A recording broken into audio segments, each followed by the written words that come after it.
పరిష్కారం ఏంటి? ఇప్పుడు ఫర్ ఎగ్జాంపుల్ పోలవరంది చెప్పారు 2028కి పూర్తవుతుంది, లేదు అమరావతి 2028కి ఈ దశ పూర్తవుతుంది, 29కి ఇది పూర్తవుతుంది. ఇలాంటిది లేదు కదా అక్కడ, లేదు, ఒక డెడ్ లైన్ లేదు. కాబట్టి జరిగిపోతున్నప్పుడు ఫర్ ఎగ్జాంపుల్ కరెంట్ది చెప్పుకొచ్చారు లెక్క కరెక్టే, కానీ ఈయన తగ్గిస్తారా ఛార్జీలు అంటే? ఇప్పుడు వాటి వల్ల ఏం కనబడుతుందంటే 3 శ్వేతపత్రాలు మనం విన్న తర్వాత అమరావతి ఇప్పట్లో పూర్తి కాదు, జరుగుతూ ఉంటుంది అది. పోలవరం ఇప్పట్లో పూర్తి కాదు, జరుగుతూ ఉంటుంది అది. కరెంటు దీంట్లో సంస్కరణలు ఏం తేలేం, ఛార్జీలు పెంచడం కానీ ఇదే ఛార్జీలు తగ్గించే అవకాశం లేదు. అప్పుడు తగ్గిస్తానని హామీ ఇచ్చారు కదా, తగ్గించే అవకాశం లేదు, ఇది జరుగుతూ ఉంటుంది. మీరు ప్రిపేర్ అవ్వండి. ఇదంతటి కారణం ఏంటంటే మీకు అవన్నీ గుర్తుకొచ్చినప్పుడల్లా కూడా బాబు గారు బాగు చేద్దామని ఆశిస్తున్నారు, జగన్మోహన్ రెడ్డి నాశనం చేసేసాడు అని ఫీల్ అవ్వండి. ఇట్స్ అది ఇక్కడ ఫార్ములా అంతే.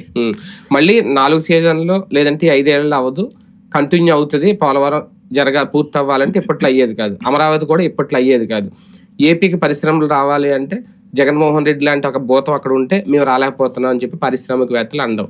ఇవన్నీ చంద్రబాబు గారు చెప్పిన నేను చెప్తున్నా. అధికారంలోకి రాగానే మరో 5 ఏళ్ళ అధికారం కోసం వ్యూహం మొదలైందా? ఈ మాటలు చూస్తాం. ఎప్పుడు సహజమే అది. ఇప్పుడు జగన్మోహన్ రెడ్డి మేమే ఉంటాం ఇక 30 ఏళ్ళ దాకా అని చెప్పి అనుకున్నాడు. చంద్రబాబు ఎంతో ముందు అనుకున్నారు. అంటే ఆయన ఒక సంక్షేమం విషయంలో తప్ప డెవలప్మెంట్ ఆస్పెక్ట్ లో ఎప్పుడు ఈ తరహా వ్యాఖ్యలు చేయలేదు. ఇప్పుడు చంద్రబాబు గారు చెప్పేది ఏంటంటే నేను వస్తేనే మళ్ళీ పోలవరం అవుద్ది, మళ్ళీ నేను వస్తేనే అమరావతి పూర్తి అవుద్ది, నేను మళ్ళీ ఇంకో 5 ఏళ్ళు ఉంటేనే పరిశ్రమలు వస్తేనే మీకు ఉపాధి కలుపుతుంది, ప్రతిదీ నేను వస్తేనే